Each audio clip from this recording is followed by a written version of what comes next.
किसी ने बड़े कमाल की बात कही है कि घर में एक साथ रहना ही परिवार नहीं कहलाता, बल्कि एक साथ रहकर के एक दूसरे की परवाह करना परिवार कहलाता है। नमस्ते दोस्तों, मैं हूं आरजे कार्तिक। एक बड़ी छोटी सी कहानी एक ऐसे इंसान की जो शहर में नौकरी करता था लेकिन रहने वाला गांव का था।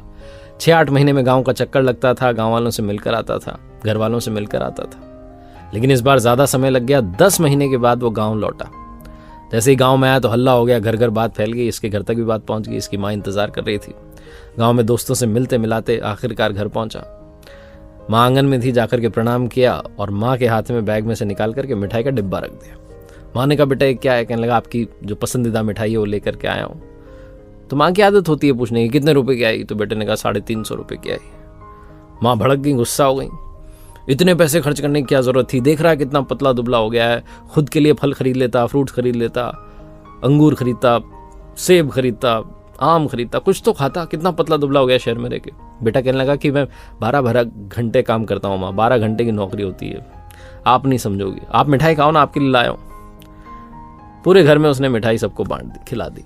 उसके बाद फिर से बाहर निकल गया, गाँव में दोस्तों के साथ खेला, घूमा। शाम में वापस आया, भोजन किया। उसके बाद जब अपने कमरे में गया तो बैग में से एक पैकेट और उसने छुपा कर रखा था, ला करके बीवी के हाथ में रख दिया।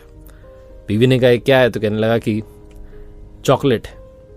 बीवी ने पूछा कितने रुपए की? तो उसने कहा 850 रुपये की, बहुत महंगी वाली है, लेकिन 4 ही पीस है, फटाफट खा लो, तुम्हारे लिए लाया हूँ। बड़ा खुश था बताते हुए। बीवी को गुस्सा आ गया। उसने कहा, क्या कर रहे हो? उसने कहा, क्या कर रहा हूँ, तुम मेरे लिए स्पेशल हो, सबसे खास हो, तुम्हारे लिए नहीं लाऊंगा तो किसके लिए लाऊंगा? बीवी ने कहा, हद करते हो।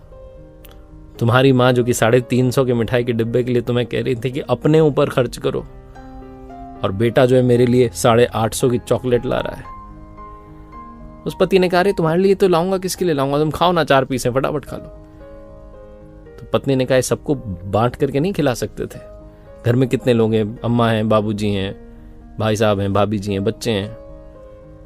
फिर से आदमी कहने लगा कि अरे 4 तो पीस हैं, कैसे खिलाता सबको बांट करके? पत्नी ने कहा, अरे सब थोड़ा थोड़ा तोड़ के खा लेते। तुम्हारी माँ तुम्हारा कितना ख्याल रख रही है और तुम मेरे लिए 850 रुपये खर्च कर रहे हो। तुम्हारी माँ तुम्हें समझा रही है कि मिठाई नहीं ला करके अपने ऊपर खर्च करते, थोड़ा अपना स्वास्थ्य अच्छा करते, और तुम बीवी के लिए 850 की चॉकलेट ला रहे हो। इस पति ने कहा, तुम समझोगे नहीं। बीवी ने कहा, तुम नहीं समझोगे।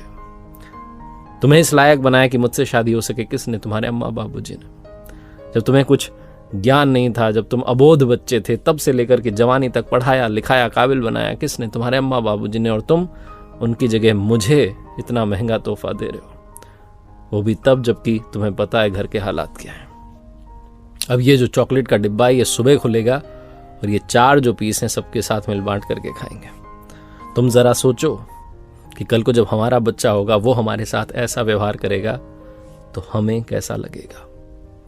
बहुत छोटी सी कहानी जिसका सार ये कहता है कि अपनों के बीच में प्यार बांटना ही परिवार कहलाता है, अपनों के लिए खुशियां लाना ही परिवार कहलाता है। और ये छोटी सी कहानी जो बताती है कि कईयों के माता पिता शहर का जो जीवन है उसे समझ नहीं पाते, देख नहीं पाते। वो बच्चे जो शहर में रहते हैं वो गांव में जाकर के अपने माता पिता को अगर जरा सा भी शहर के बारे में बताएं, उन्हें ऐसी चॉकलेट खिला दें जो शायद शहर वाले ही खा रहे हैं, तो शायद उन्हें अच्छा लगे। वो कहने को मना करेंगे लेकिन अंदर से महसूस करेंगे कि बच्चा हमारी केयर करता है। एक बार फिर से वही बात जो अक्सर आपसे कहता हूं, ऊपर वाले के आशीर्वाद, अपनी मेहनत और अपने परिवार के प्यार के साथ कर दिखाओ कुछ ऐसा कि दुनिया करना चाहे आपके जैसा।